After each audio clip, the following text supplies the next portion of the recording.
गौतम बुद्ध की एक प्रचलित कथा के अनुसार एक दिन सुबह सुबह सभी शिष्य बुद्ध के प्रवचन सुनने के लिए एक साथ बैठे हुए थे।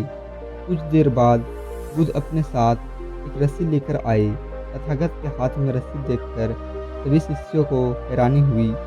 बुद्ध अपने आसन पर बैठे और उन्होंने रस्सी में एक के बाद एक 3 गांठ बांध दी। इसके बाद उन्होंने शिष्यों से पूछा कि क्या ये वही रस्सी है जो गांठ बांधने से पहले थी। इस प्रश्न के जवाब में एक शिष्य ने कहा, तथागत, इसका उत्तर थोड़ा मुश्किल है। यह हमारे देखने के तरीके पर निर्भर करता है।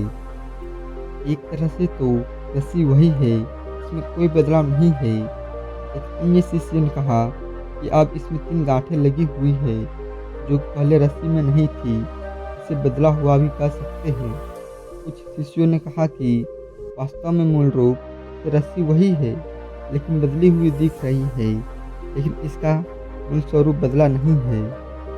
शिष्यों की बात सुनकर बुद्ध ने कहा कि आप सभी सही बोल रहे हैं। अब मैं इन गांठों को खोल देता हूँ। ये बोलकर बुद्ध रस्सी की दोनों सिरों को खींचने लगी।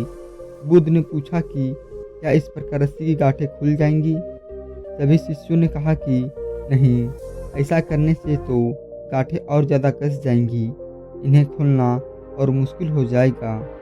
बुद्ध ने कहा कि ठीक है, अब एक अंतिम प्रश्न, इन गांठों को खोलने के लिए हमें क्या करना होगा।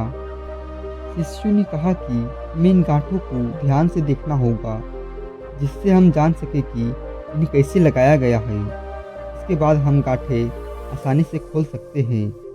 बुद्ध इस जवाब से संतुष्ट हो गए और उन्होंने कहा कि यह सही बात है।